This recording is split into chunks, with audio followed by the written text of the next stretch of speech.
Hello મિત્રો, જય શ્રી કૃષ્ણ. આપ સૌનું સ્વાગત કરું છું મારા ચેનલની અંદર.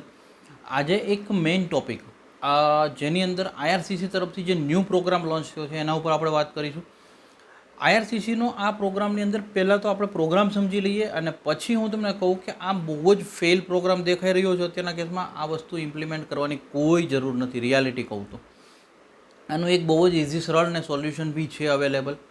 આજે આપણે આખી આના ઉપર ડિટેલમાં વાત કરીએ કે આઈઆરસીસી હવે એક જે કહેવાય ને કે તમે સ્ટુડન્ટ વિઝા એપ્લાય કરતા હતા, વર્ક પરમિટ હતી, એવી જ રીતના એક આખો ન્યૂ જ પ્રોગ્રામ જેની અંદર હું તમને કહું કે સ્ટુડન્ટોને જે ઓનશોર સ્ટુડન્ટ બી કહી શકાય આ પ્રોગ્રામને, અને ઓનશોર પરમિટ અથવા તો ઓનશોર સ્ટડી પરમિટ બી કહી શકો તમે. આ પ્રોગ્રામની અંદર પહેલાં તો આપણે શું છે એ વસ્તુ લઈ લઈએ. બી આઈઆરસીસીએ 22મી જાન્યુઆરીએ જે ચેન્જીસ કર્યા, આ ચેન્જીસ પછી જે સ્ટુડન્ટો કેનેડાની અંદર એન્ટ્રી લે છે, જે સ્ટડીની અંદર એડમિશન લે છે અને જે પ્રોવિન્સ જે કોલેજની અંદર એમણે એડમિશન લીધું હોય છે, એ પ્રોવિન્સ અથવા તો શું કહેવાય સ્ટેટ જ્યારે બી સ્ટુડન્ટ ચેન્જ કરે છે અથવા કોલેજ બદલે છે, યુનિવર્સિટી બદલે છે, તો હવે એને સ્ટડી પરમિટ બીજી વાર લેવી પડશે. આ પ્રોગ્રામ હજી એની ડેટ અનાઉન્સ નથી થઈ. જ્યારે બી ડેટ અનાઉન્સ થશે હું ટ્રાય કરીશ કે તમારી સાથે જલ્દીથી જલ્દી શેર કરું. હજી એની ડેટ અનાઉન્સ થશે પછી ઇમ્પ્લિમેન્ટ થશે, પણ આ પ્રોગ્રામની વાત ચાલુ થઈ ગઈ છે. આઈઆરસીસીએ ડિક્લેરેશન આપી દીધું છે. હવે હું તમને કહું કે માનો કે એક એક્ઝામ્પલ છે, એક સ્ટુડન્ટ સપ્ટેમ્બર ઇન્ટેકની અંદર સ્ટડી પરમિટ લઈને કોઈ એક કોલેજની અંદર એક્ઝામ્પલ તરીકે કોનેસ્ટોકા કોલેજમાં એમણે એડમિશન લીધું. હવે જો ત્યાં જઈને કોલેજ ચેન્જ કરે તો એને પાછી સ્ટડી પરમિટ લેવી પડશે. એટલે કે એણે આખી જે સ્ટુડન્ટ વિઝાની પ્રોસેસ જે એણે કરી છે, જેમાં પીએલ લેટર આવી ગયો, આઈઆરસીસીની ફાઇલ આવી ગઈ, બધું કરવાનું છે. જેની અંદર ઇવન દો હું તમને કહું કે એમણે ફીસ બી, વિઝાની જે ફીસ છે એ બી ફરીવાર ભરવી પડશે. ખાલી $150 ભરવા પડશે જે વિઝા ફીસ છે. 85 જે ફિંગરપ્રિન્ટની ફીસ છે એ એને નહીં ભરવી પડે, બિકોઝ ફિંગરપ્રિન્ટવાળી પ્રોસેસ નહીં આવે. બિકોઝ આજે તમને બી ખબર હશે કે જે તમે કેનેડાના વિઝાની અંદર ફિંગરપ્રિન્ટ એક વખત આપો છો તો એ 10 વર્ષ સુધી બાયોમેટ્રિક્સ તમારી વેલિડેટ હોય છે. એટલા માટે થઈને ફિંગરપ્રિન્ટવાળી પ્રોસેસ નથી, બટ વિઝાની આખી પ્રોસેસ નવેસરથી છે. હવે આની અંદરના પોઈન્ટ જોઈ લઈએ કે આ એકદમ ફેલ કઈ રીતે દેખાઈ રહ્યું છે. હું તમને કહું, સૌથી પહેલાં તો જે છોકરો સપ્ટેમ્બરમાં ગયો હશે એના વિઝા આવતા આવતા લગભગ હું એવું કહું કે ઓગસ્ટની અંદર એ ફ્લાય કરે. ઓગસ્ટની અંદર જ જ્યાં જાય અને ત્યાં તે ચેન્જ કરે કોલેજ, અને આખી આ જ પ્રોસેસ જે અહીંયા પ્રોસેસ કરતાં એને 2 કે 3 મહિના લાગી ગયા હોય, એ આખી પ્રોસેસ ત્યાં આગળ એ પૂરી કરે નવી કોલેજની અંદર.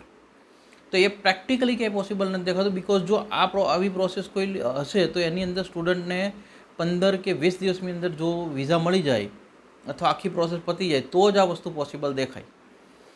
બીજી વસ્તુ હું કહું કે હા, આઈઆરસીસી એ વસ્તુ કીધી છે કે ભાઈ માનો કે એક વ્યક્તિ પાસે સ્ટડી પરમિટ આવી ગઈ, કોલેજ એ ચેન્જ કરે છે, બરાબર, અને સ્ટડી પરમિટ બીજી એપ્લાય કરે છે જ્યારે એ નવા કોલેજના નવા ઓફર લેટર ઉપર, તો જૂની પરમિટ પર એ રહી બી શકશે અને પોતાનું ભણતર બી ચાલુ કરી શકશે.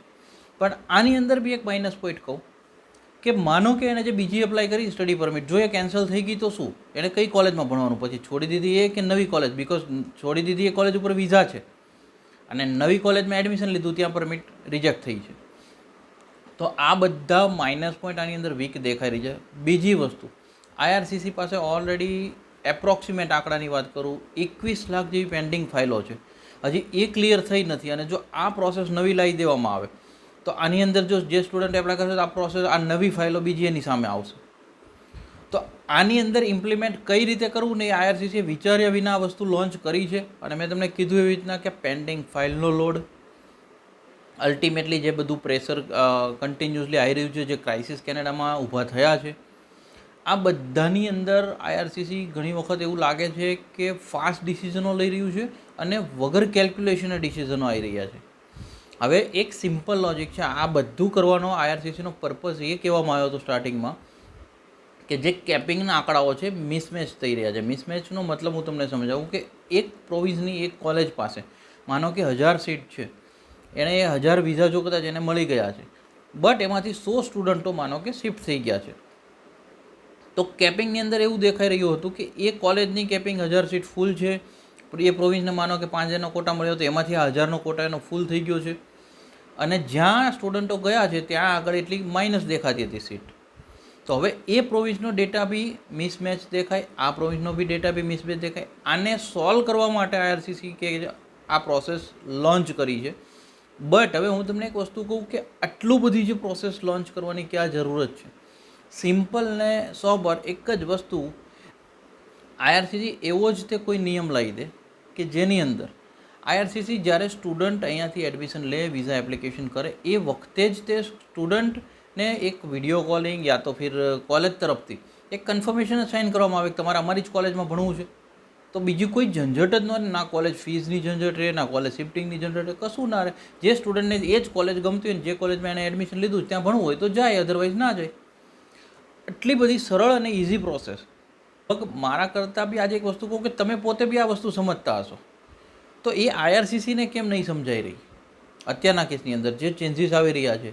આ એક મેઇન ક્વેશ્ચન છે. મેક્ઝિમમ લોકો સુધી શેર કરજો અને તમારો ઓપિનિયન ખાસ કરજો કે શું આઈઆરસીસીની જે પ્રોસેસ છે એ યોગ્ય છે કે નથી. માહિતી સારી લાગી એક લાઇક કરી દેજો. મેક્ઝિમમ લોકો સુધી શેર કરવાનું ના ભૂલતા. Thank you so much. જય હિન્દ, જય ભારત.